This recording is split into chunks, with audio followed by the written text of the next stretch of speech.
Hi. I found these metal detecting, and they give me superpowers. When I drink my coffee, I don't notch out the caffeine. And then I ground balance, throw a blender on my beans. I pour some maple syrup for a dose of dopamine. Then I stir with my pinpointer, it vibrates impurities. I like to drink it cold because of 𝗥𝗔𝗗𝗓𝗪𝗓. Yeah, my middle name is George, and I swung and found a 3. But who's this goofy guy? So enough about me. I'm doing this for Liz from the land of the Mounties. So come and join the party, you are always welcome here. It's Canadian coffee, we're not drinking Boston tea. So I'll tell you off the cuff that Liz is the MC. With all of the detectorists, you'll have epiphany. You'll see me in the chat, Metal Detecting NYC. Be prepared to hit the like button for all her artistry. So live from Ontario, it's her Sunday morning gig. Yo, Saskatchewan, take a seat, 𝗥𝗔𝗗𝗓𝗪𝗢𝗥 is here.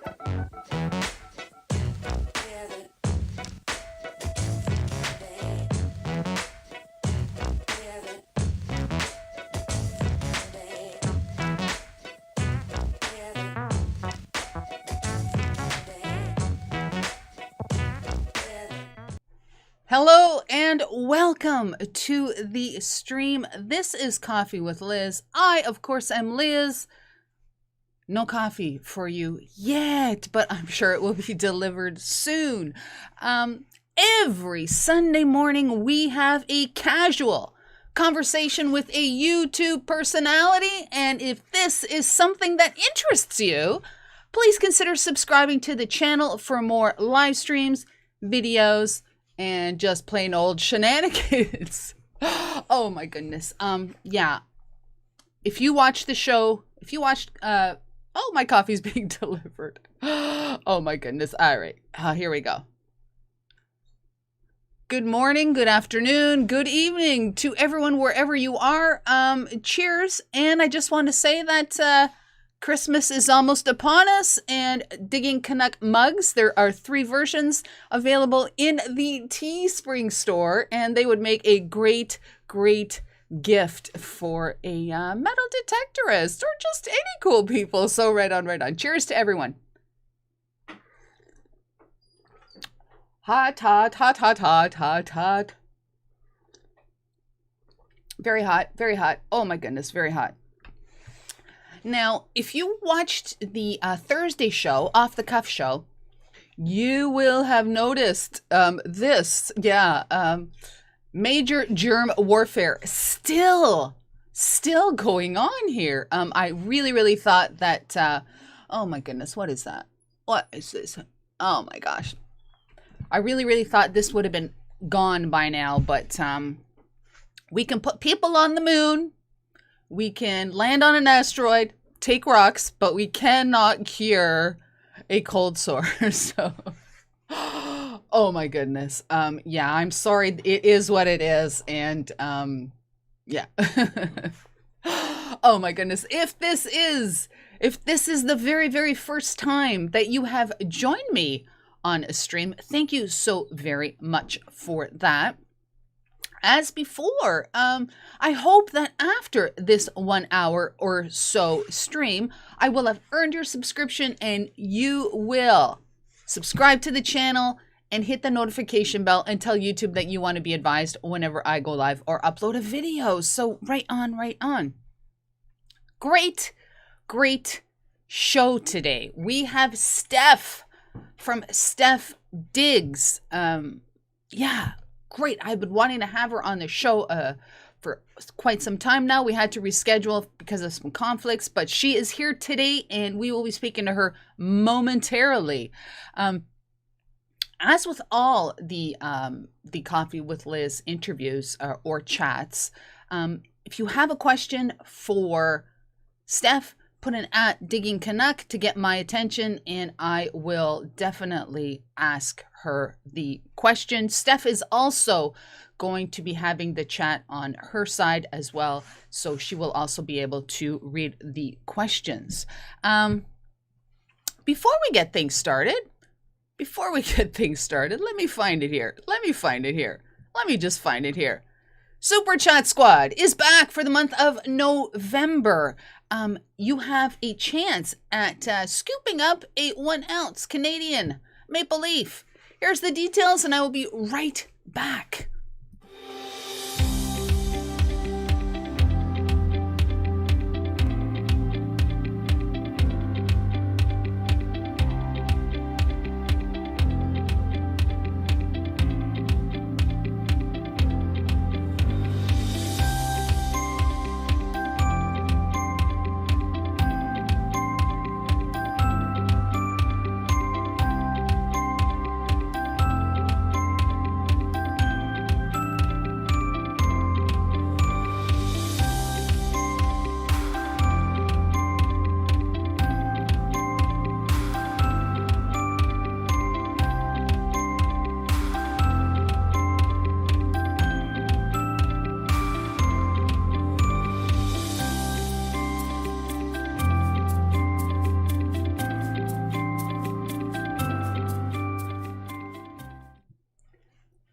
And because it is the month of November, November is the month of remembrance. The winner of the Super Chat Squad's also going to get this, which is not focusing. Oh my gosh. Oh, there you go.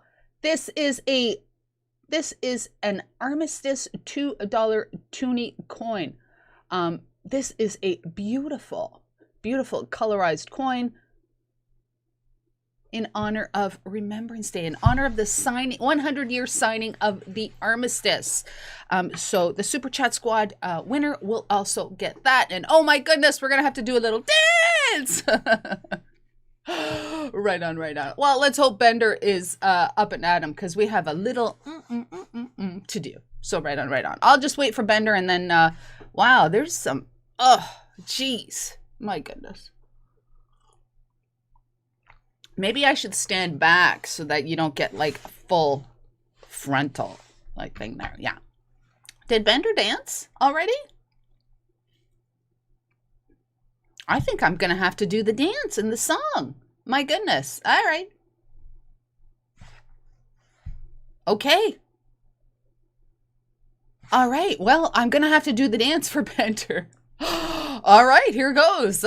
If you have an aversion to bad singing or dancing or anything like that, do one of these, because I am going to do one of these. Here goes. This is for BC Treasure Trails. B-E-N-D-E-R, Bender, B-E-N-D-E-R, Bender, with a B-E-N-D, boom. Oh my gosh. Seriously, this stuff I do. I think Bender was out with his buddies last night, and yeah, I don't know. We'll see. Anyways, let's say hello to everyone in the chat, and then we'll bring Stef in. How about we do that? Yeah. All right, let's go up to the very, very top. Jimmy Cloak is in the house, and Jimmy, my goodness, Jimmy said that he's recovering from a car accident on Friday. He wrote the car off. Wow, Jimmy, my goodness, let's all send our positive healing vibes over to Jimmy. My goodness, Jimmy, I hope you are up on your feet very, very soon. Wow. Cars can be repaired. But yeah, people are different stories. So Jimmy, I hope you're feeling much better very, very soon. Old Dog is in the house. Old Dog, thank you very, very much for joining. I think this is the first stream that Old Dog has joined us. So everyone, welcome the Old Dog. Digger's Den, Tyson Fury from across the pond. Here, thank you, Tyson. DF Digger from that magical river called the Piscataqua River, also known as the 𝗓𝗢𝗓 River. So right on. Thank you for joining today. The lovely Linda Wallace is here today. She is wielding the blue wrench, kicking you know what, taking names, keeping you all on the level. Right on. No. Who else? We all know BC Treasure Trails is in the house from the west coast of Canada. He says he sent us some snow here in southern Ontario. It is snowing outside. We have a good centimeter so far. And for all you non-metric folk, it takes 2.5 centimeters to make an inch.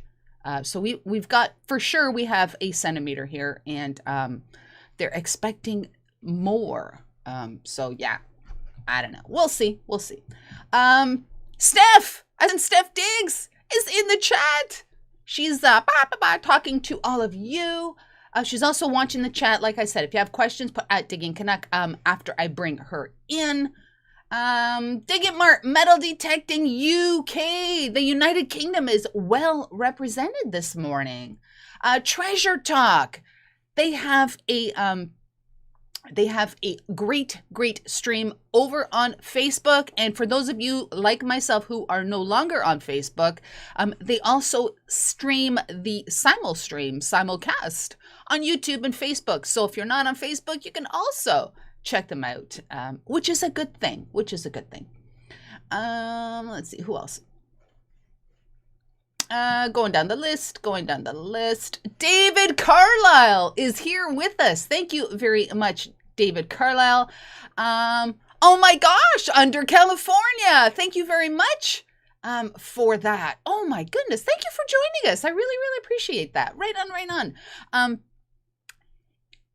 If you've ever wondered what digging in the desert is like and in like really dry conditions, check out under California. You find some amazing stuff in these like areas where I really don't expect him to find anything, but he's like finding cool stuff. So check out under California. Let's see.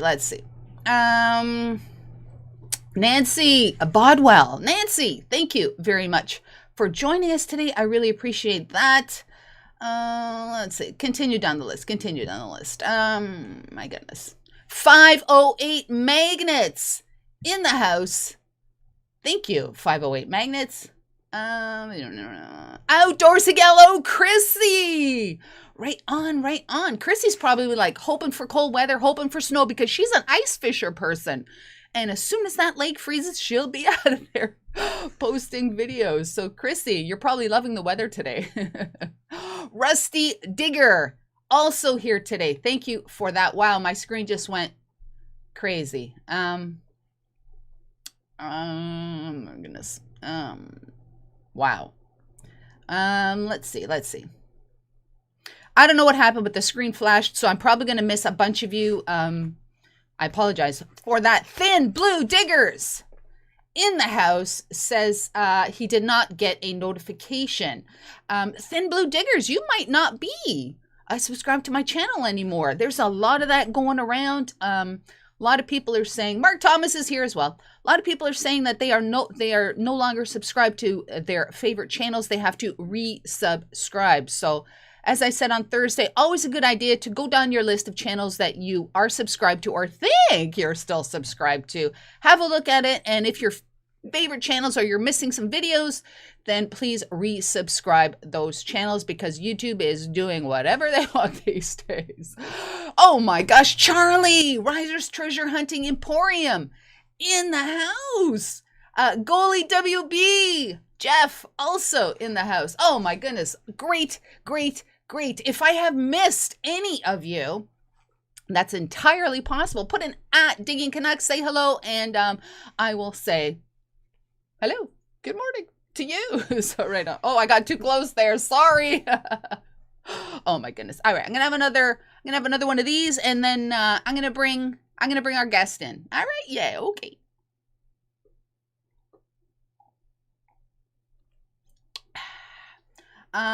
Thin Blue Diggers still sub. Did you like the blue wrap on my Knox 800? Thin Blue Diggers, he just now I can't remember where I saw it. Did I see it on Instagram? I'm not sure where I saw it, but Thin Blue Diggers purchased this vinyl wrap, and it was a cool shade of, it was like midnight blue, really cool shade. And he actually wrapped the shaft of his detector. He also wrapped the armrest, and I gotta say, wow. For those of you that, for whatever reason, and that's fine, don't or do not wish to spend a ton of money and purchase those carbon fiber shafts with different colors and stuff like that, you can actually do it yourself. You can wrap the shaft of your metal detector and make it look absolutely cool. And if you're not sure what I'm talking about, check out Thin Blue Diggers. So right on. Cynthia Swearingen. Oh, Instagram and Twitter. All right. Check out Thin Blue Diggers on Instagram and Twitter, and you will see the post that I am referring to. Absolutely incredible. The blue that he picked, absolutely top notch. Oh my goodness. Under California. Oh my goodness. Sent some cyber cash, which is like at the very moment flying through the air on its way to Canada. Thanks for the nod, Liz. I'm on my way out to an insane spot, but had to catch your stream first. I hope you have crazy, crazy luck. I hope you find couple bucket listers, and I look forward to watching the video. That is Under California. Thank you for that. Bender is not going to be doing any dances today. Something is wrong with Bender. Oh well, here goes. Under California, B-E-N-D-E-R Bender, B-E-N-D-E-R Bender. Let's do the with the B-E-N-D. Seriously, I don't know what's wrong with Bender today. Team Clambake in the house today. Thank you very much, Team Clambake. K, as in K's Digging It, I think is here as well. She is here. Oh my goodness. Yeah, I'm gonna be your Bender today. Okay. I wear many hats, I must say. All right, I am going to check in and let's bring our guest in. So I have, like I said, the absolute pleasure of bringing in Stef from Stef Digs. Let me bring her up on the screen here. Hey! Stef, can you hear me? I can hear you. Can you hear me? I can. Let me just fix this up just a little bit because for some reason, what is going on here? I want to make this look really, really good. Let's do that. Let's do this. There you go. There you go. Let's bring this. I'm a little OCD when it comes to this. It has to be just perfect. Otherwise, yeah, you know. I'm OCD too, so that okay. works. Okay. All right. Not a bad thing to be. No, oh, that's not working. Why is that not working?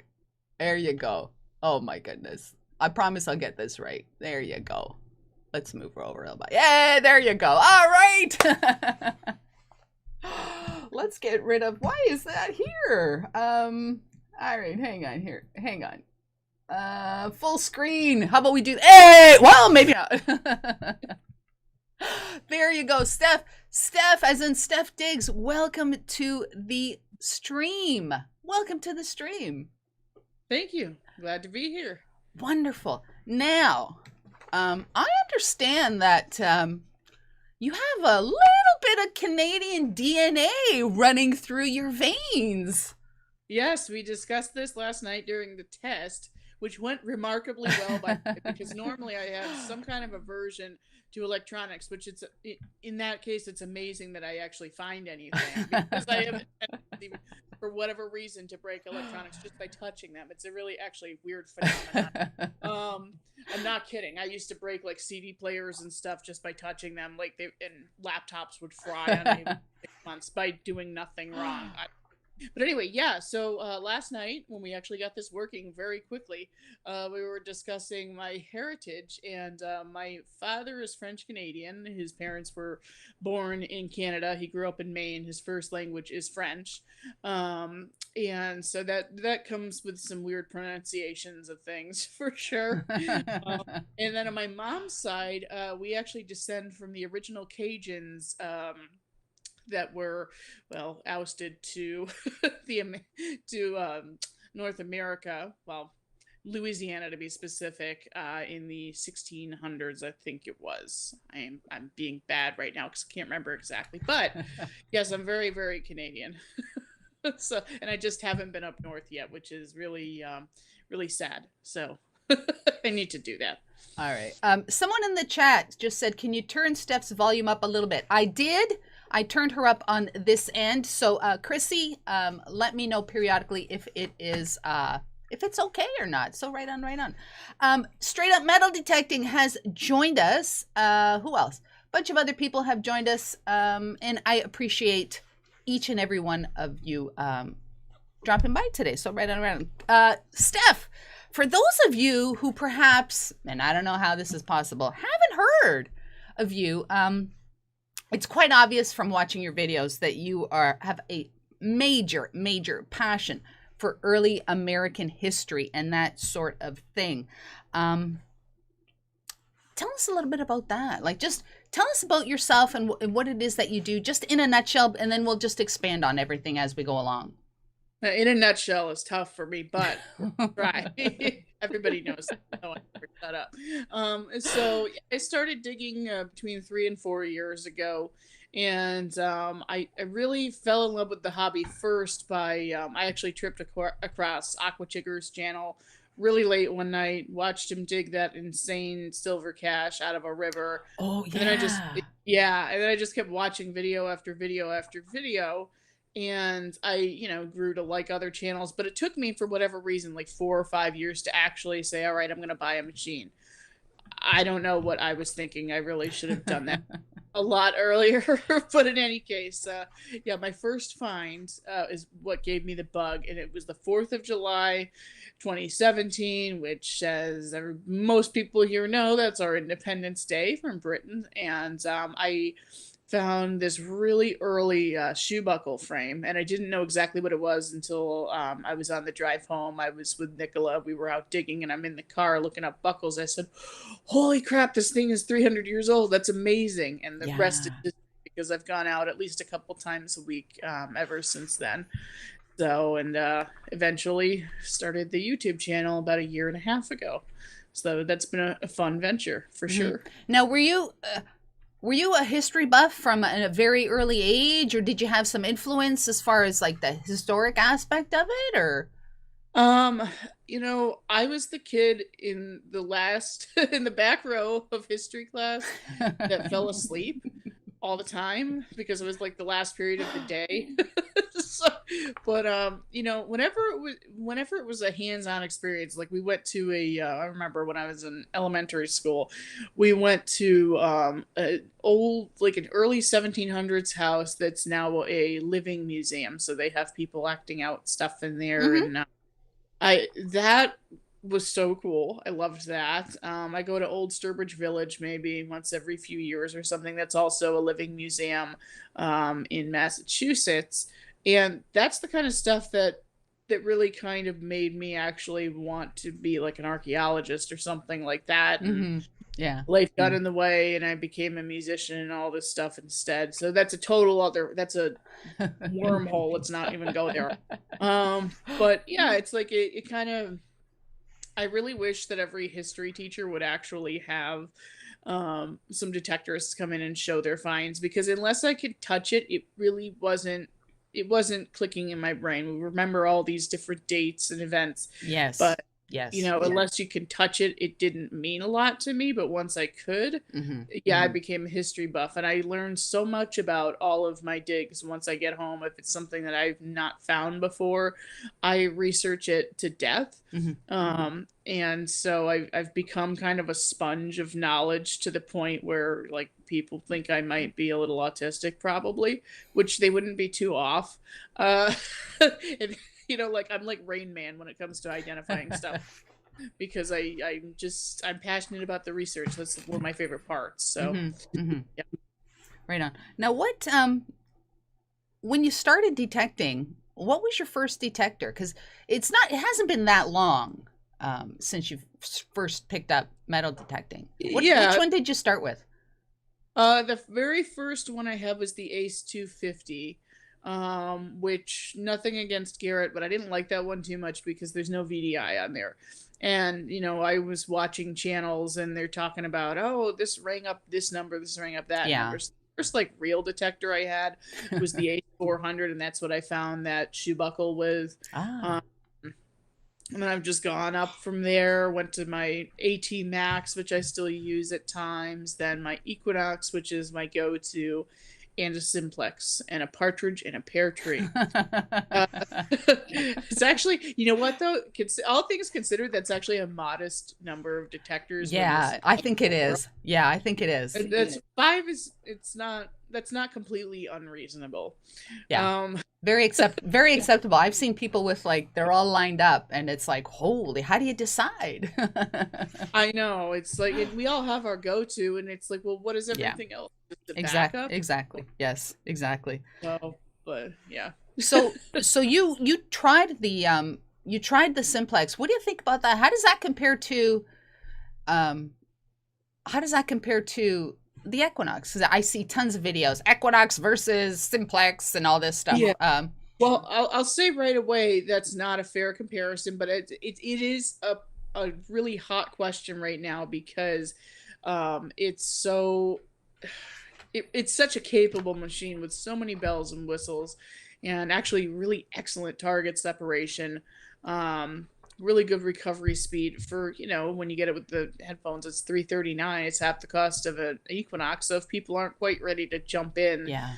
and spend either $650 or $900 on a machine, simplex is a fantastic option. I really, really, really, really love the simplex. I keep saying that. I dig a little bit less garbage with the Minelab in the sense that I just feel it's a bit easier to discern ferrous from non-ferrous because it's so easy to learn. And there's nothing. I can't deny it. I think Minelab just makes the best brain in the machines in the industry. But simplex is not far behind, which surprised the heck out of me. I gave feedback to DLEC, their director of marketing. She does a million different things over at 𝗥𝗔𝗗𝗪𝗧𝗏. A lot of people in here probably know who she is. And I said, honestly, if people didn't tell me what the cost of this machine was, I would think it was like a $700 machine. So it's greatly underpriced, and I think it's a fantastic beginner to intermediate to even expert machine as a backup. There are some days if I know I'm not going to be in a totally iron infested area, I really like the simplex. I think it's built very well. If I'm honest, it's the best build of a machine that I have owned so far. So it's only a little bit behind the Equinox in terms of its capabilities. Wow. And that is saying that's huge. That's huge. So I get a lot of people asking me, what machine should I look at? And depending on their experience level, those are the two that I recommend the most often. And those are, my top sellers probably would be the Equinox. So you said you can purchase the in the States. These are American numbers. In Canada, there's like mental numbers, but let's talk about American numbers. So in the States, you can purchase a simplex with the wireless, right? With the wireless headphones. Yes. What's that going to be? That's $339 US. Wow, that seems like nothing here. So what would compare headphones? It's $254, which is ridiculous. That is. Let's compare that to the Gsrtt Ace. What, Ace like 400? I guess. Ace 400 costs, I think it's exactly to the dollar. I think that's also $339. So obviously, 𝗥𝗔𝗗𝗓𝗪𝗏 did their homework. Because if somebody asks me, and again, this is nothing against Gsrtt, because I think that just ethics-wise and customer service-wise, nobody beats Gsrtt. I just have a soft spot in my heart for them. I always will, because that's what I started with, and I'm in great standing with I know like everybody on the field team, Steve Moore, they're just all such good people. They're really awesome, good people. Gypsy's a good friend of mine as well. And I love them. I wish I loved their machines even more than I love them, but I'm a little married to my lab now, so I'm really, but in any case, there's just the fact that the simplex is rechargeable, and it's got the backlit screen, it's got the flashlight underneath. If you have permissions, no night hawking, permissions where you can go at night, which I have 2 of those. That's really awesome. I actually haven't had the chance to use that yet in that capacity, but I really want to. Right on. And I think the target separation's better. But yeah, mainly the fact that it doesn't eat batteries is huge. Yeah. Because it's it's like, at least with the Gsrtt AT series, you can buy that. I think it's like RBG makes it, I want to say. I can't think of the brand name, but I think that's what it is. A lot of people know what I'm talking about. That rechargeable lithium ion. Oh, yes. Yes. Now, if you could, there's got to be a detector out there that you don't have or haven't tried yet that you'd like to try. I'm not saying you're going to purchase it. I'm just going to say you'd like to try. What would that be? What would you like to try? If somebody... definitely XP Deus. I definitely want to try a Deus. They're just, when people buy a Deus, it seems like they don't go back to anything else. So that's really interesting to me. I will say, with the exception of another kind of public figure in the detecting industry, 𝗦𝗛𝗢𝗪𝗏. People know him as CT Todd. He uses an Equinox and an XP-Deus, but he does prefer the Deus a little bit over the Equinox, because I've talked to him about that. You know, he's very helpful. He's come up with different programs for both machines that he feels are very effective. So yeah, I would love to try a Deus. It's a little pricey, and I don't know if I'm gonna have enough clout to be like, hey, I'm gonna launch for free. No, Steph, you need another 10,000 subscribers before that happens. So, Well, I actually purchased probably at the beginning of the summer. I actually purchased the XBORX, which is like the Deus, not as crazy technical as the Deus, and it's been my go-to detector ever since I purchased it, and I've been making like phenomenal finds with it. And you know what? It doesn't weigh anything. It's like negative weight. it's crazy. I did try an XBORX. My friend Brian let me use his when we were out on a hunt one time, and I had absolutely not a clue what I was doing. I was digging up non-ferrous targets left and right, and I'm like, this is just so pleasant. I feel like there's nothing in my hand. Exactly. It sounds a little bit like a rubber duck, but That's the thing. The ORX has 3 tones. That's it. And yeah, it does kind of sound like a rubber duck, but you get used to it. And initially I'm like, this is kind of weird, but I did get used to them. And I got to say that I kind of have a funny feeling that maybe in a couple years, I might just go full blast XP-Deus. Yeah, I might do that. If and when they come out with a water machine, like waterproof. Yeah, that's it. That's when I would really think about it. But honestly, what I would really be looking forward to, probably more than anything else, would be the simultaneous multi-frequency machine from 𝗏𝗏𝗪𝗏, because the build is just so good. I bet you they're working on that. I know that they're working. It's actually not a secret, because I was talking to somebody about this at a dealership, and they said it's not much of a secret, because I said, did you just slip something you're not supposed to be telling me? Yeah. And he said, no. Oh, okay, cool. Well, I can't wait for that, because that I want. That would be my go-to detector. Once they come out with multi-frequency, I'll probably be all no, because the build means so much to me, especially when I'm hiking really deep in the woods and stuff. I need something that I know is not going to have an issue. Full transparency, I've had a couple issues with the Equinox, like coil ear snapping. Do you have the 6 or the 800? I have a 600, because I found like with my type of relic hunting, I don't do any prospecting. What the heck do I need to single out 20 and 40 kilohertz for? I don't need to do that. So you save money, and you have more to spend on accessories like the 15 foil or the carbon fiber shaft, which I found was necessary.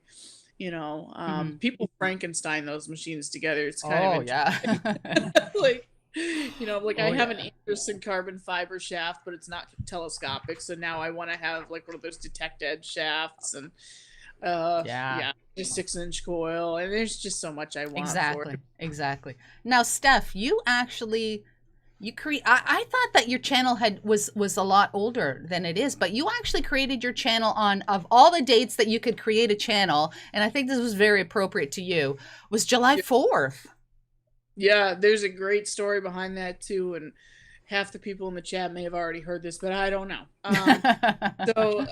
The 4th of July, I knew I wanted to launch on the 4th of July because it was a Thursday. I thought Thursday was like the good upload day. I quickly found out that you really get lost in the shuffle on Thursday, because a lot of people upload on Thursday. So now I do Friday. But in any case, it was a Thursday. I knew I wanted to upload. I was talking to Jocelyn and Drew quite a bit at the time. I still talk to them off and on, but life gets in the way of friendship sometime, unfortunately. And so in any case, Jocelyn invited me down to her 4th of July party, which is just going to be small, family and a few friends, basically. And I said, oh, well, that's funny, because I'm going to have to upload my first video from your house. which is really interesting because, you know, I used to watch her videos way back when as Relic Recoverist. Mm-hmm. So it's like, oh, well, that's kind of interesting. If I take out, like, if I take myself out of who I am now and go back to myself as like a fan of these channels, I'm like, oh, that's cool. I'm uploading from Relic Recoverist's house. That's neat. Mm-hmm. And so she helped me through the upload process because I was clueless on that. And but before I got there, like 2 days before I got there, and I had already been planning on going, she just texted me and she said the wizard is coming. And the wizard is Aquachigger. Oh. And he was the one, like I was saying earlier, who really got me interested in it. Those are the first digging videos I watched. So that was like the best possible launch I could have had. Oh, yeah. Period. Because, you know, Jocelyn was a really good friend in terms of especially encouraging me to just do it already. Just do it already. I mean, she was telling me that in like 2018. You think I listened? No, I should have listened to her. Obviously. Done it a little bit earlier, but in any case, you know, she was one of the friends that said, hey, you know, you can do this. I have faith in you. You can do it. And then the guy who inspired me to maybe even look at metal detecting as a hobby in the first place, you know, and just sitting back with him and his wife having a beer. And, you know, it's crazy. It was pretty cool. Really day. That was one of the best. That's pretty cool. It was definitely the best 4th of July I've ever had. Right on. And one of the best days I've ever had that's related to this hobby, without a doubt. Right. Now, I just want to say, you said that was the best 4th of July. My best 4th of July, and I'm going to go back quite a few years, but we were visiting cousins or relatives in Boston, and they had a 4th of July parade. Now, being a Canadian, 4th of July, like, you have no idea how crazy Americans like take their 4th of July. But there was a parade. So my cousins took me to this parade, and so, you know, the cars are going by and stuff, and then all of a sudden I'm like, oh my God, that's Terry O'Reilly. Terry O'Reilly was like, from the Boston Bruins, was in this like convertible, and I'm like, oh my God, this is Terry O'Reilly. So this Canadian Boston Bruin fan just goes running to the car. I don't know if that was allowed or not, but I go running to the car and I asked him for his autograph and he gave it to me. So that is my July 4th memory. It was absolutely fantastic. That's awesome. So that first video that you talked about uploading, that was actually at a friend's permission. Is it fair to say that the majority of your digs are at a permission? I would say, I don't know, this is kind of going to sound like a weird number, maybe like 60%. And it was funny because we both landed that permission. It was funny because it was so that was Lou. Everybody knows Lou. We're not going to get on a Lou tangent right now because it's my live stream. Dang it. But anyway, that always becomes a wormhole too. But no offense to him. But yeah, so he invited me up to go digging in Massachusetts, and he said, we're going to go to my cousin's house first because there was an 1800s barn that like burned down on the property. He said, oh, and then we're actually going to go and get permission for a Revolutionary War prison site. And he, to this day, has told me that I looked at him like he had 3 heads, because I got there and I said, okay, well, like, what's the deal with the permission? Have you talked to them yet about what time we're going? He said, oh no, we're just going to go knock. Oh, said, come again? We're going to go knock at a historic property. Rev War prison? Are you kidding me? Yeah. So, like the first series of videos, the first 6 videos I think I shot at that permission, you know, because we used to dig together a lot more often than we do now for whatever reason. And we went there, I think, every weekend or every other weekend.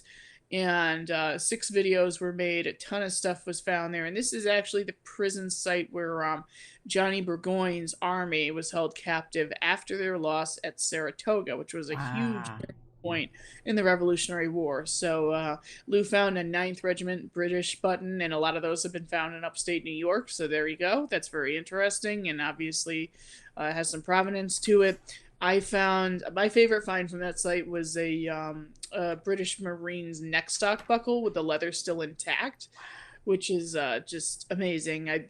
the fact that the leather survived that long and it was like 2 inches in the ground, basically at a horse stable, that was really weird. Everything was very shallow. I mean, you know, I've swung over coppers that were like on the surface. We found at least like 30 or 40, you know, King George coins and several shoe buckles, maybe 5 to 10 of those, a bunch of knee buckles. I mean, it's just a detective dream. Wow.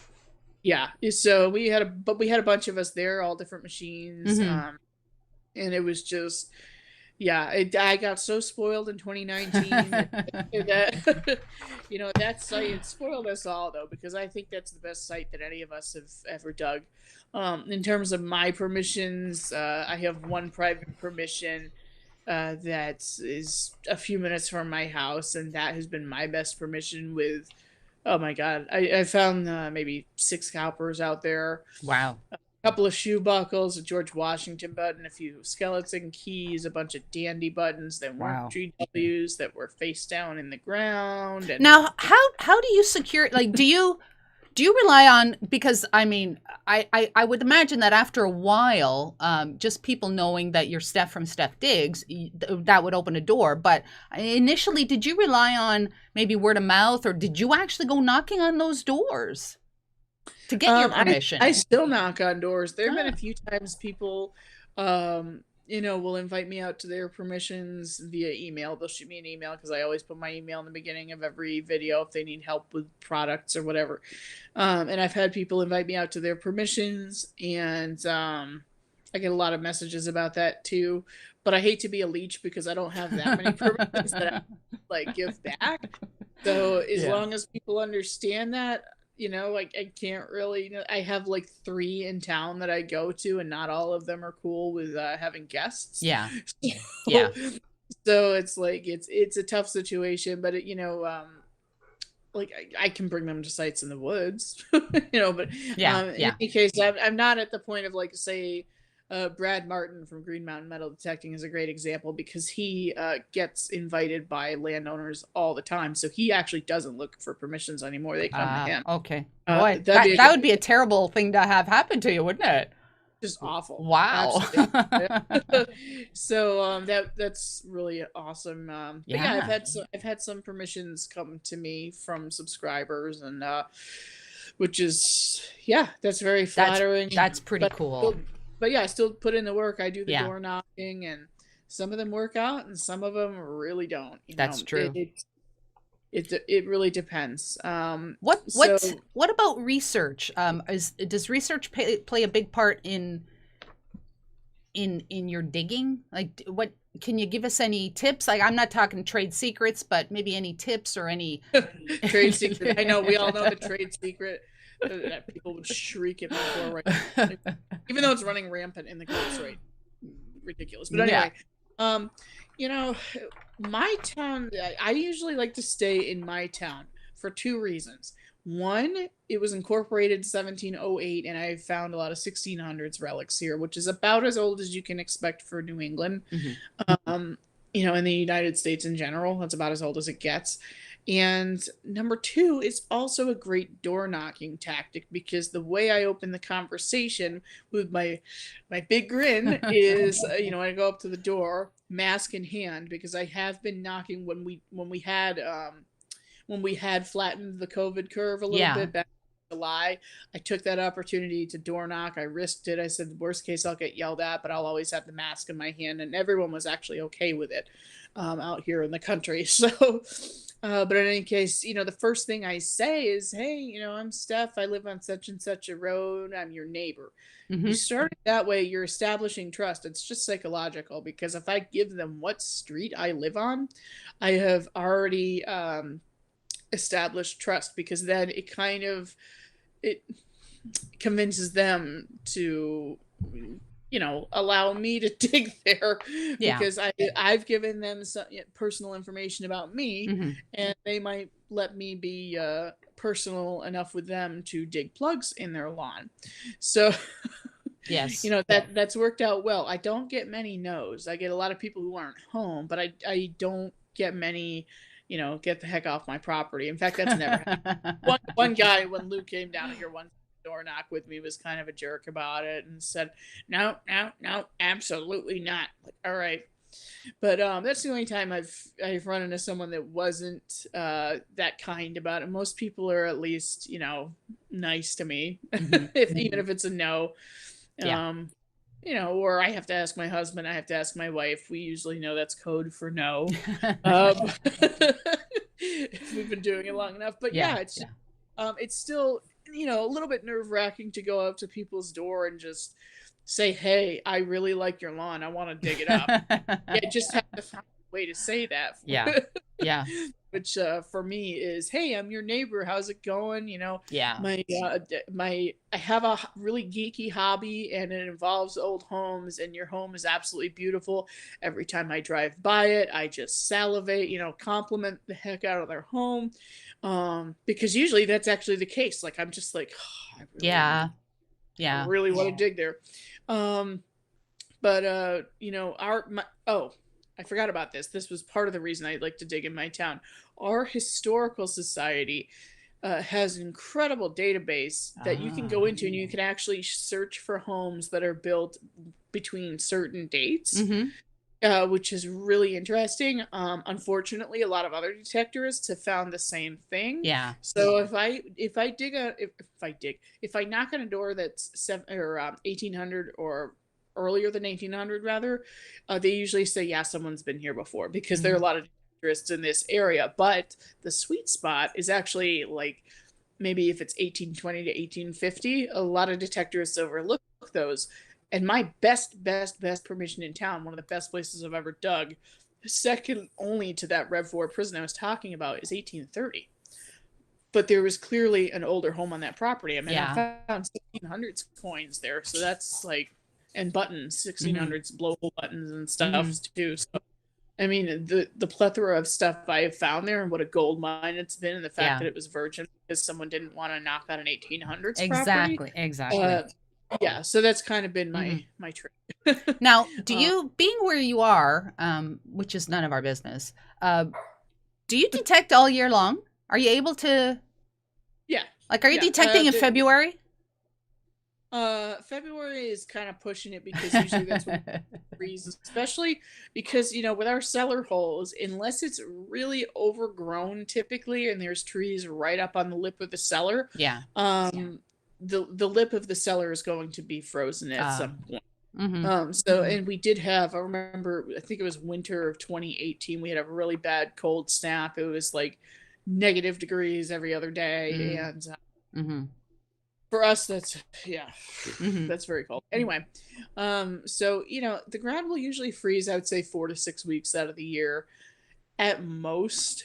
And as long as we don't have a lot of snow, I'll dig. If it's 15 degrees out, I stay home and I'll clean something instead. I'm over that. When I first started out, I would go out in like 10 degrees with 6 inches of snow, and I'm kind of over that. It's just like, I dig enough the rest of the year. Sorry, my dog is barking in the background. That's okay. That's all right. Must be getting another Amazon package.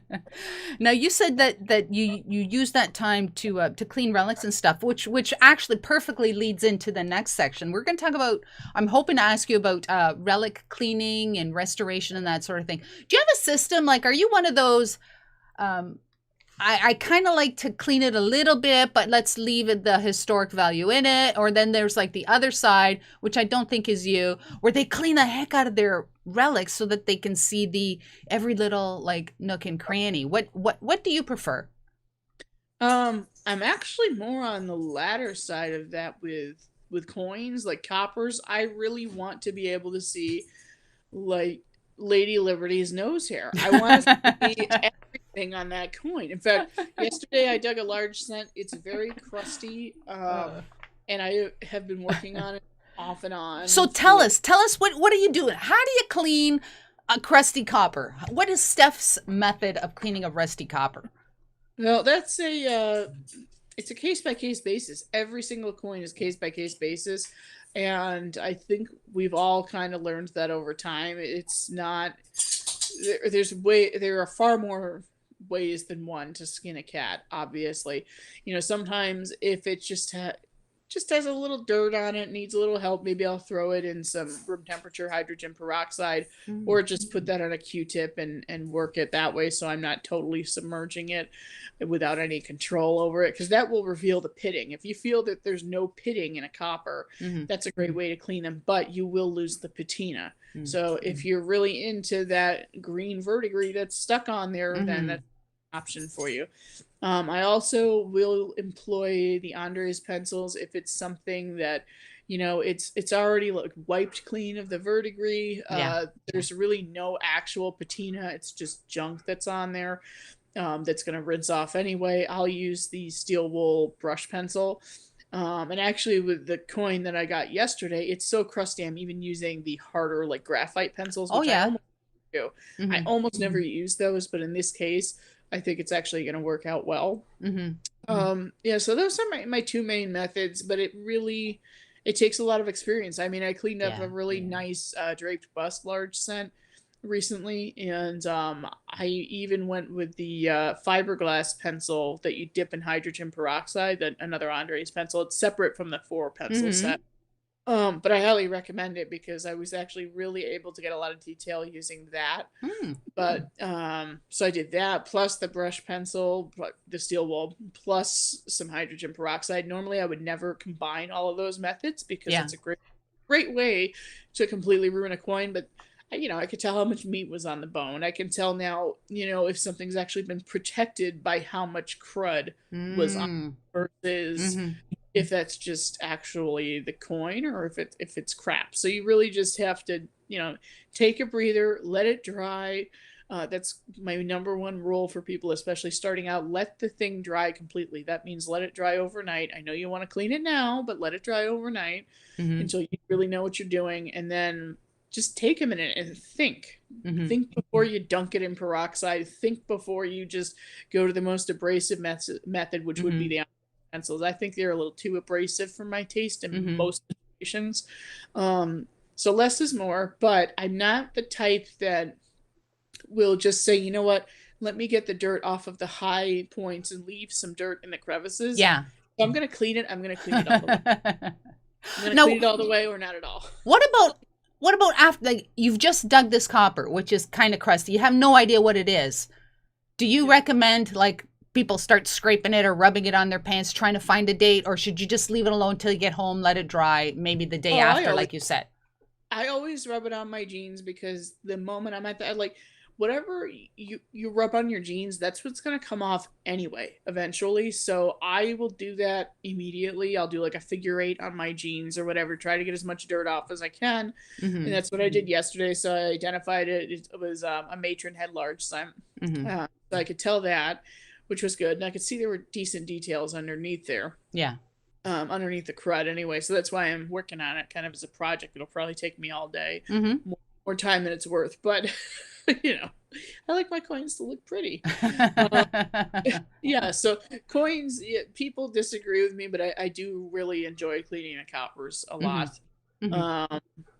Silver, I know I don't touch silver unless it's 20th century silver. Every so often I'll use like a polishing cloth on it or something just to shine it up for, you know, to show your friends. To show my friends. Now, do you have an electrolysis set up at all in your hacienda? I do.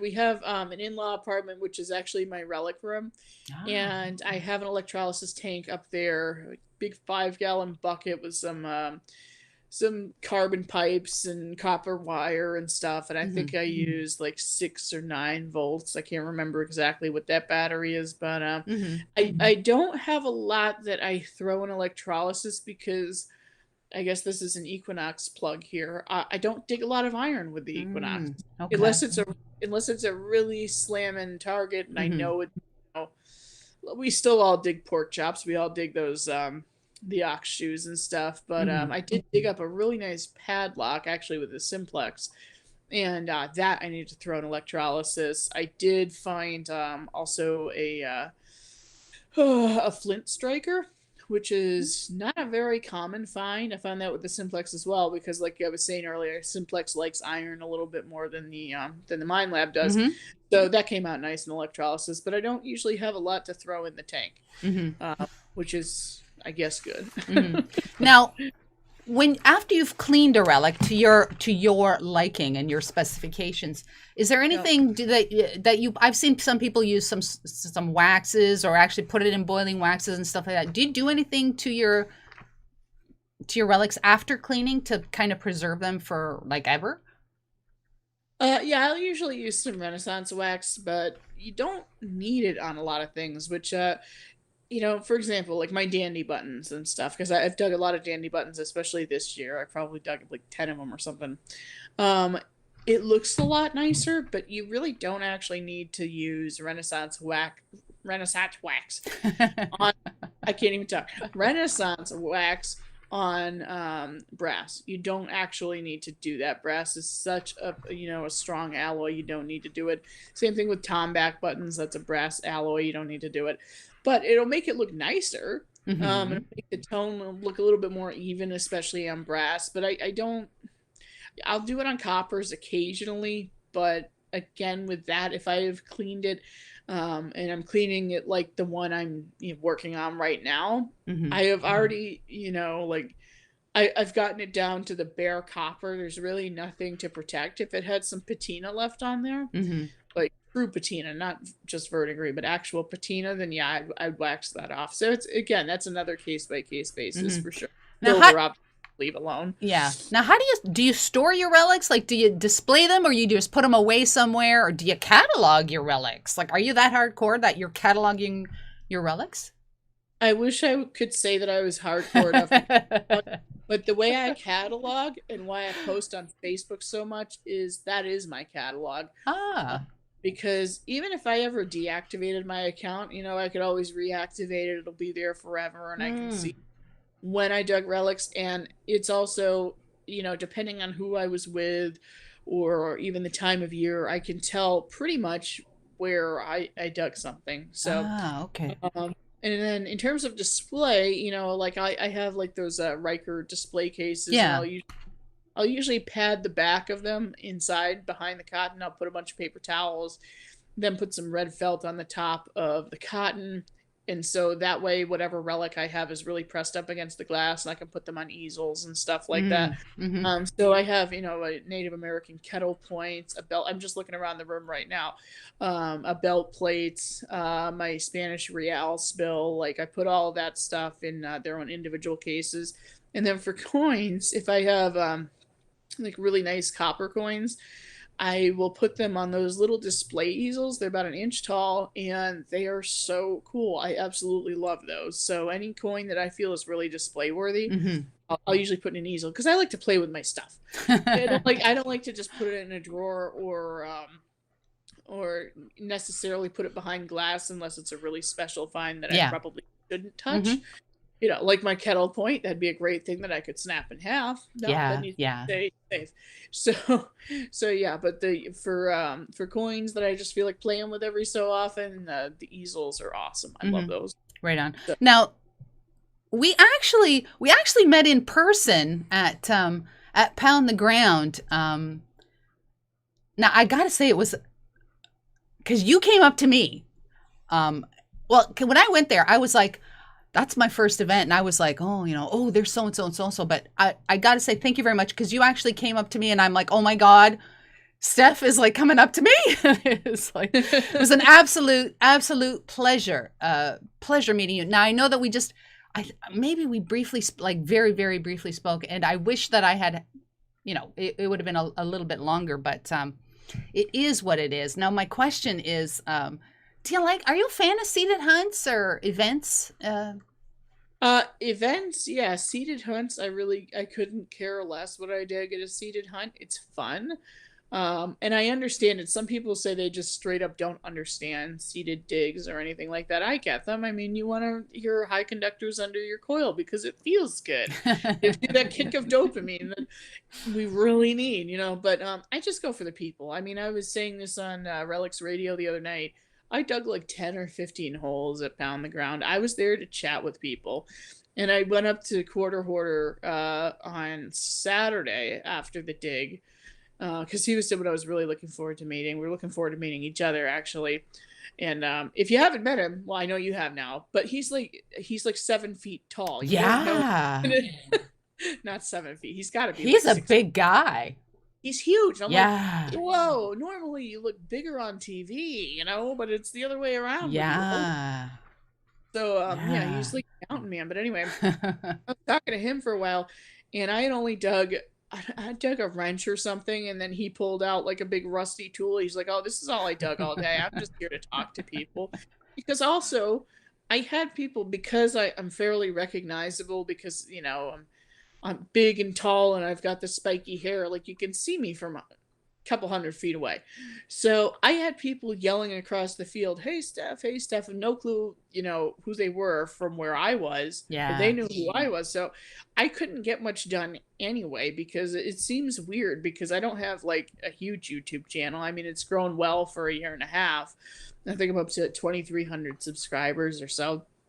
And, so it was weird to have people come up to me. I think I had 1,000 subscribers at the time, but I had people coming up to me. They wanted autographs, they wanted pictures and stuff. And I'm like, well, I'm getting nothing done this weekend. This is really great for my ego, I guess, but I'm getting absolutely nothing done. I'm not finding anything.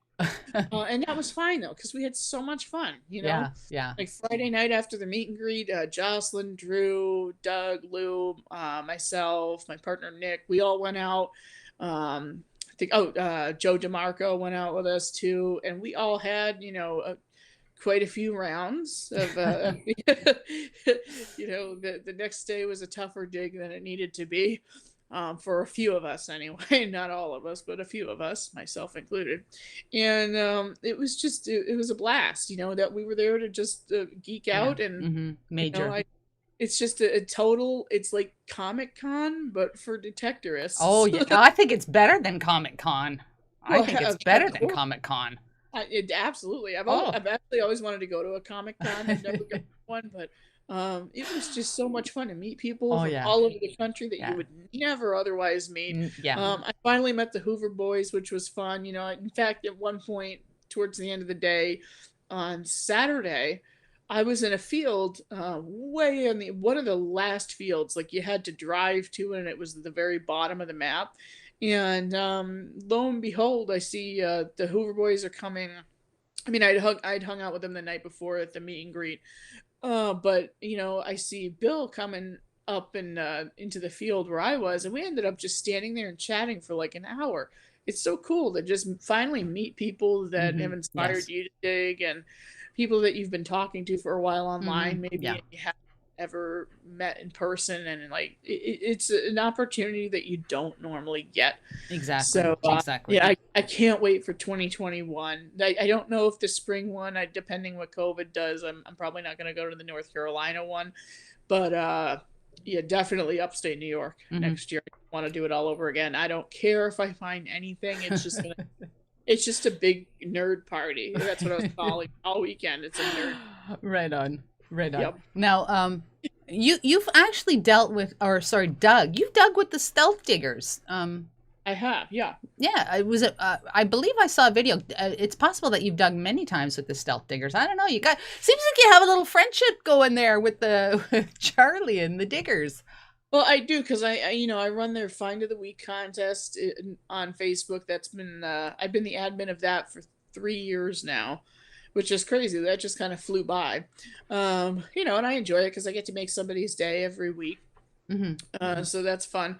So I talk to Charlie at least monthly to let him know who won and who gets stickers and all that fun stuff. But in any case, eventually, I was talking to Trooper Bry, who's one of the original cast members, if you want to call them cast members, and he was talking about maybe going to the shack, and obviously I really wanted to go too, so we went together for Spectrum Bill's birthday last September. I can't believe it's been over a year.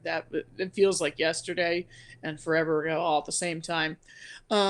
And we went up there, and I swear, I knew they'd be nice people, but you don't get a sense, especially of who like Charlie is via email or maybe even through his YouTube. But he is like the kindest person you could ever meet. In fact, he pulled me aside, and we went up to like the apartment where he lives off the side of the shack, and we were talking about YouTube and just recommendations for me that I wasn't even asking for necessarily. We just got into it, and because he really believed in me and said, you can do this. I want to see you succeed with YouTube. I think you have what it takes to really make this into something. Mm-hmm. And I don't say that to everybody, but I think you got what it takes. And we were talking for an hour and a half or so, just the two of us. It was really cool. I finally got to meet Ninjen. I've been wanting to meet her forever. Mm-hmm. Yeah, and it's just, Spectrum Bill, nicest guy. I mean, Beardo was there. I had met him at the Penguin Dig a couple of years ago. Trying to think who else was there. Wayno's, Digger Dame, obviously, was there. And they're just like the kindest, most chill people. Mm-hmm. They really, really are. Mm-hmm. So I really enjoyed seeing them, and I hope once COVID settles down to go there again for sure. But Mm-hmm. yeah, they put out a video. I was in it for a few hot seconds in there. Well, I didn't really find much that day. I was so excited I forgot to ground balance. That's the excuse there. But I got to sign the bench, give them a rafter spoon and all that. Right on. Yes, And that right was on. also, yeah, and that was all on my bucket list too, because that was another one of those channels that said, that said to me, all right, get out in the woods and try Mm-hmm. this. So watching all these other people give their rafter spoons and sign the bench, and I finally got to do it myself, was just awesome. Yeah. So. Right on.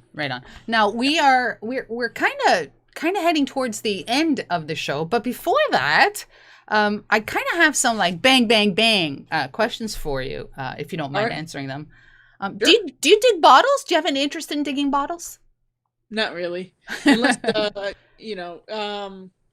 I did find a virgin dump that had some buttons and skeleton keys and some medicine bottles and stuff. It was right across from a late 1700s cellar hole. Mm-hmm. But since then they've logged the area and I can't find it anymore, which is a shame, because if I could get into a colonial bottle dig, that would interest me. Can you imagine? Wow. Yeah. Well, I think there, could have been. I literally barely scratched the surface. So I'm sure a couple feet down there was a lot more to come, but unfortunately I can't find it. So you must these cellar holes, you must stumble upon quite a few dumps, I would think. Like they had to put their garbage somewhere. They did. I am not good at finding them though. For whatever reason, I'm really not that great at finding the dumps. The one that I found near a cellar, the one that I was talking about that's been logged over and I can't find it anymore, Earth's been moved all around. That was just totally incidental, because I just went into a field across from the cart path, started hearing a whole lot of garbage, and found some stuff on the surface, dug down a little, and lo and behold, it's a huge dump. So, I mean, I know where to look from what I have read, but I'm just not good at finding them. So usually what I have noticed is with cellar holes, there's usually one part of the cellar, like one side of the cellar, that has a lot of stuff that maybe could have been reused, and it was a hodgepodge. Like parts of shoe buckles or, forks or whatever else. I'm thinking of actually the cellar hole that I was at where the dump was close to. So, yeah, I'm not really good at finding the dumps. I wish I was, but I am. So I usually just do the detecting. Right on. Now what? And I know you posted a video on this, but I didn't want to watch it because I'd rather you tell me about it. Your creepiest find. You uploaded a video about your creepiest find. What was that creepy find? Well, it was the end of a casket handle. And it was pretty deep down, maybe like 10 or 11 inches or something from what I recall. And I was right across the road from a graveyard. Oh. And as I understand, and I was in this big field that belonged to my permission owner. And I remember even telling her that night, at the time I thought it was a Victorian like cane topper or something super cool like that. Yeah. And even she said, this looks more utilitarian to me. So I get home, post it to the ID Me group. Everyone else posts their incidental casket finds. I'm like, oh, crap. I really don't want this. But did not mean to dig it because I feel bad. And then somebody else was suggesting, maybe the field you were in that I had remarked to the homeowner was such a beautiful place to be was actually a cemetery, because if you weren't of the same faith as the people that were buried in the graveyard, so in this country that's usually some kind of Christian, I don't think it was a Jewish graveyard, I believe it was Christian, um, then you'd be buried right outside the graveyard. So Interesting. yeah, it's possible that, it's a cemetery. I don't know. But I did talk to the property owner's son, who actually lives next door. I talked to him recently because I hadn't seen my permission owner in forever. She's like 90 years old, and with COVID going around, I didn't think she'd really want me to come by, so I didn't bother her. But the son said, I guess the caretaker of the graveyard used to live in that house, and that eventually I will stumble upon the typo gravestones too. So I'm hoping that was just kind of a random drop. I know they widened the road at some point, probably by about like 10 feet or so. So I'm just kind of hoping. I really hope there's no cemetery there, because that sucks. So, but I did inform the property owner once I was able to tell her. I said, I don't know what to do with this. Like, if you're religious, you to bring it to the church, that's fine. Like, I said, if you want to keep it, that's great. She's like, I really don't want it. I said, fine, I'll just keep it. Yeah, it's a conversation piece. It's a conversation piece. Yeah. What about your most memorable find? Memorable. There are two of those. So, I'll start with the short story and then go to the slightly longer one. So the most memorable this year is definitely the George Washington button. I was already having a really, really good day. I had found a shoe buckle frame, and I found a 1808 classic at large cent, which those don't pop up too often because the date range is so narrow. It's 1808 to 1814 or something. So that was exciting. I dug a whole bunch of other relics too, but those with highlights. And then I get this like 50s signal on my simplex. Sounded like absolute crap. Dug it, started rubbing it off, and I'm like, you gotta be kidding me. I can't possibly have this kind of luck in a day. And because the house is built in 1830, for some reason, I just really wasn't thinking of that as even a remote possibility. Like I'm waiting for like seeded coinage and, braided hair large cents and stuff. I'm not expecting a George Washington button. So I flipped out with that. And that's one of my favorite videos I think I've ever edited to. So yeah, that was very that was unexpected and extremely memorable. I'll never forget the way that felt. I thought it, like, because it was such a, it's not in great shape, so it was a faint stamp. I thought, like, the rest of the time I was there, which wasn't very long, because I realized, what the heck am I still doing here? Like, I already find the best thing I'm gonna find here. I should go home now. I can't even get my head straight. So after I found that, I was thinking, the image is so faint, maybe it's not a GW. Like, I had that thought in the back of my head, which is just ridiculous. But I don't know. So that was interesting. But anyway, the other most memorable find was March of 2019. Again, a lot of people have heard this story, but it's my favorite one, so it gets told on like every stream and podcast. Not sorry.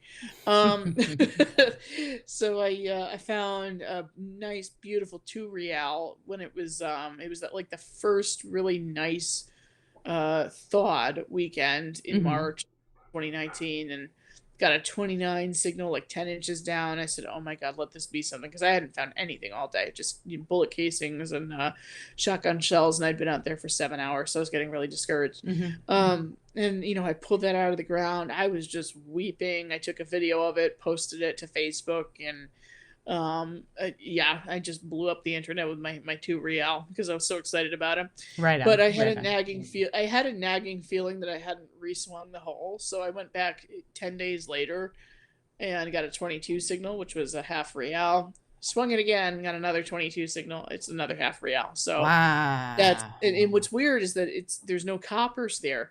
And recently we had been watching Turn, that series about the American Revolution, the spies for Washington.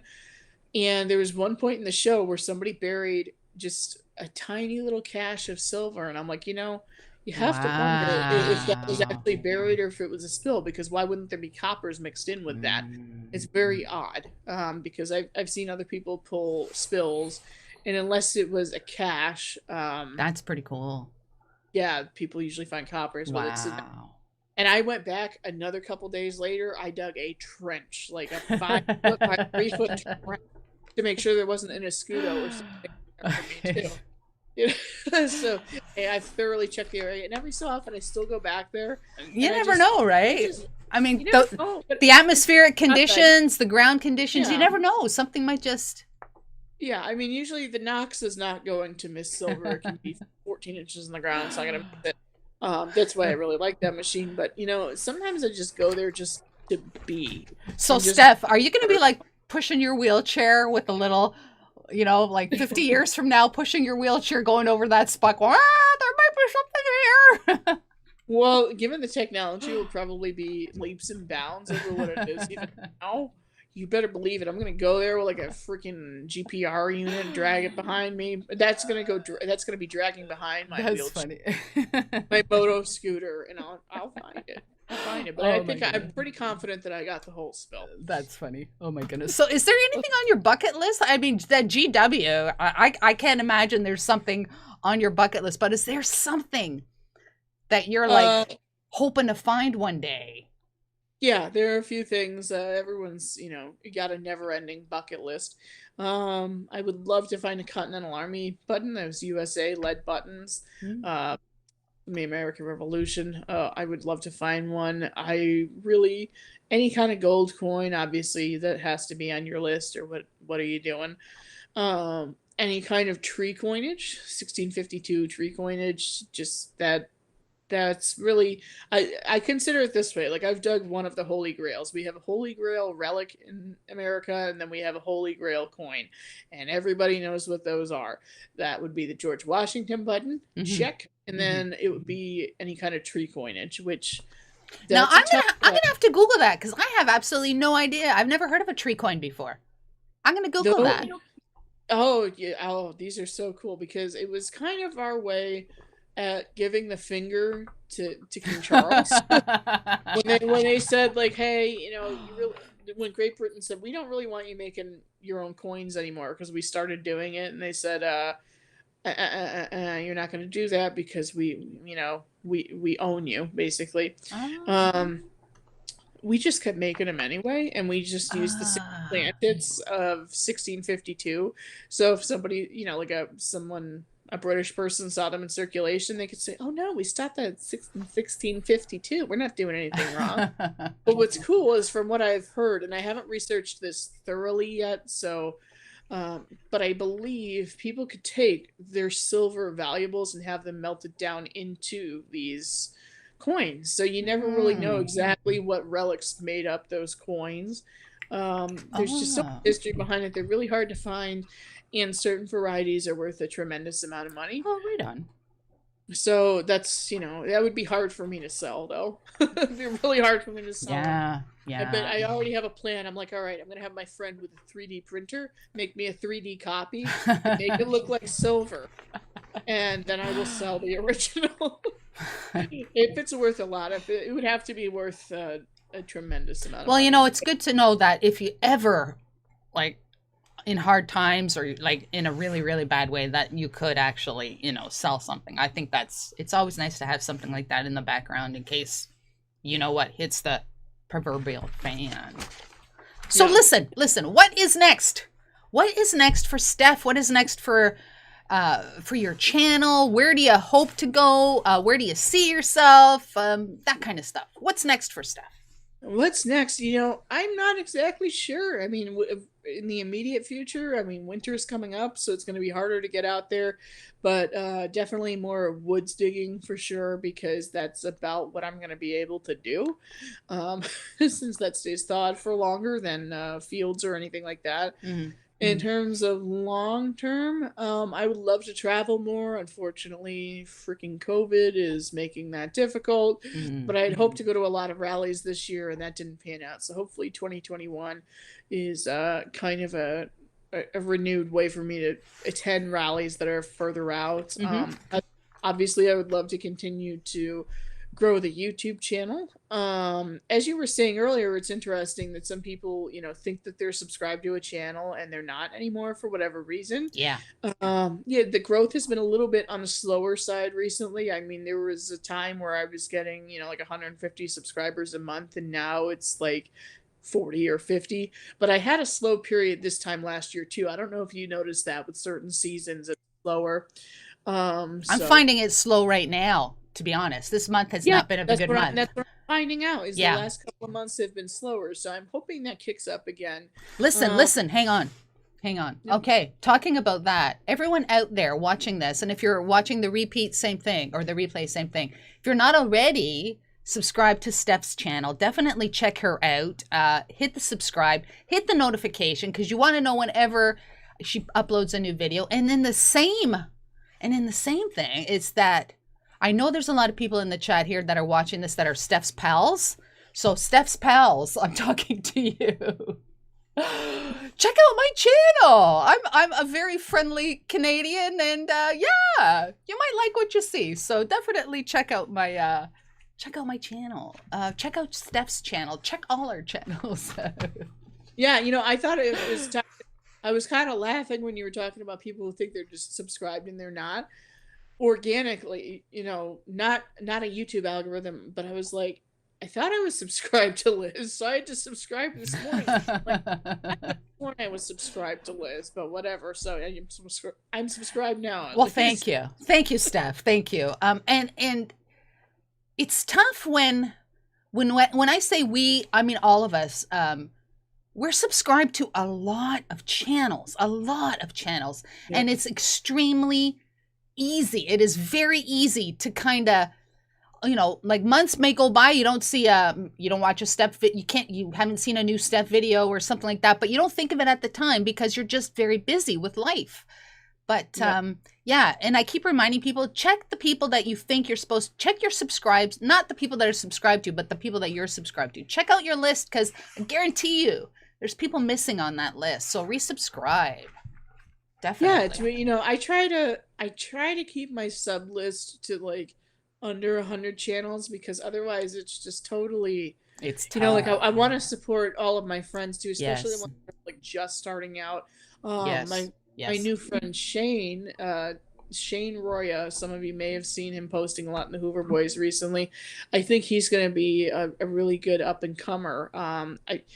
And of course, I can't think of his channel name right now. Plug.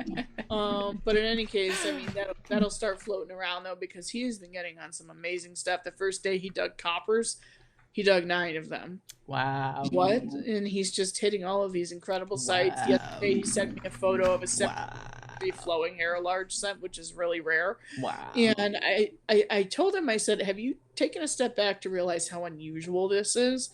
And he said, I'm beginning to.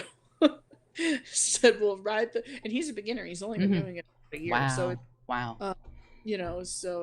So yeah, I forget what my point was with that. But at the time I subscribed to him, I think he had like 84 subscribers. I don't know what he's at now, but a lot of those channels I at least want to support, because I know they're going to do well, and at the very least, I gave them a subscription. Yes. I did notice from one person who was commenting on my videos, she said, I'm not getting alerts for your videos. And then they said, oh, I just realized it's because I have too many alerts set up for too many channels. Oh. I'll do it, yeah. But I'm also, personally, myself, I'm getting, notifications for channels that I know I did not hit the bell. Yes. And I only want alerts for like half a dozen channels, to be honest. I know that sounds bad, but it's like, I don't have the time. I keep up the Facebook, my own Facebook profile, a Facebook page that I started, which is just, I really kind of wish I hadn't, because now it's just another monster to deal with. But Facebook, Instagram, it's a lot. So that's why I was telling you last night, I'm like, I don't even follow the live streams as much as I wish I did. Only so many hours in the day. So I turn on alerts for a few of the channels. So I'm getting time. So I think you mentioned them probably, but your social media, how can people kind of stay in touch with Stef Digs on social media, other than subscribing to her YouTube channel? Yep. I mean, you can always shoot me a friend request on Facebook, or you can at least hit the follow button. That's the easiest way to follow me on there. I do check my message requests pretty regularly because I get a lot of messages from people that I'm not necessarily friends with, or a friend request slipped between the cracks or whatever, because I get half a dozen of those a day. So if I don't get to you right away, don't be offended. It's just a lot to go through. Yeah. You can always message me on Instagram as well. I do check those requests as often as I can. You can email me. It's stefdigs@gmail.com if you have any questions, or if you want gear or anything like that. Because you're a 𝗘𝗫𝗖𝗪𝗏, I guess, affiliate. If there are any Americans out there looking for even some information about some gear, they can email you. They can. Yep. And I get a lot of emails about gear. I get a lot of emails about how do I find sites, which, unfortunately, I hate to say it, but those kind of fall lower on the priority list because, again, it's a matter of kind of too much on my plate. So I have to put the sales emails first, and then, eventually I will get to the ones of how do you find your sites and that kind of stuff. Right on. Well, Stef, it's been an absolute pleasure having you on the show today. We put it off one time because of some conflicts and scheduling, but thank you so very much for being here today. It was very enjoyable. I will definitely Google that tree coin and get up to speed on that. Yeah, just Google pine tree shilling, and then it'll show you all the different varieties. Right like on. Oak, willow, and all that fun stuff. Right on. Very interesting stuff. Right on. So everyone out there, check out Stef Digs, and if you're a Facebook person, you can also follow her on that. I'm going to change screens, and then I will wrap up the show. So stick with me for a couple seconds. But Stef, absolutely brilliant, and I thank you very much for joining me today. Seriously. Thanks for having me on. Appreciate it. Have a good day. You too. All right. Bye-bye. Bye. Right on. That was Stef Digs. Oh my goodness, what a fantastic guest. Wow. I just want to thank, I know that there's a ton of people in the chat that I've not even said good morning to, but I do appreciate each and every one of you joining us today. Oh man, my ears. I would not be here, seriously, if you were not out there.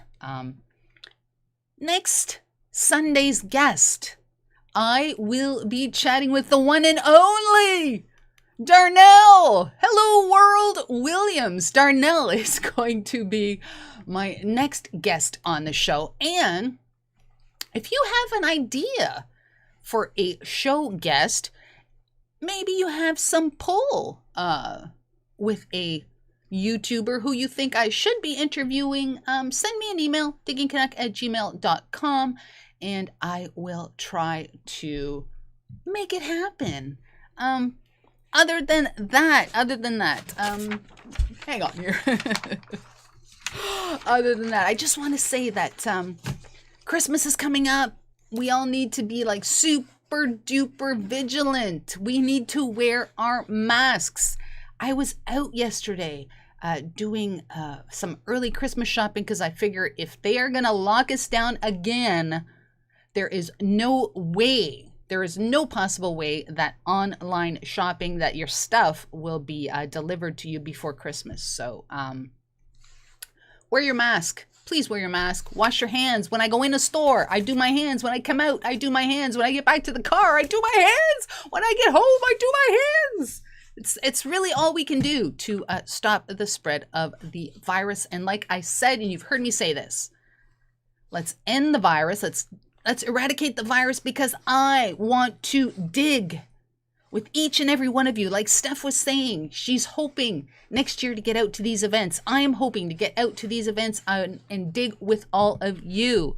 But we need to do a little bit of work before then. So please be safe, and just be safe. Seriously, just be safe. Do it for yourself, do it for your family, and do it for everyone else out there. Yeah. I'll catch you all on Tuesday with a video. If it's snowing or the weather's crazy where you are, please, please, please drive safely. Until we meet again, thank you so very much for joining me. And yeah, be safe. Get your official Diggy Connect merchandise at Teespring. Mugs, t-shirts, hoodies, and more. Remember that every purchase you make helps to support the channel. Check out the link in the description down below.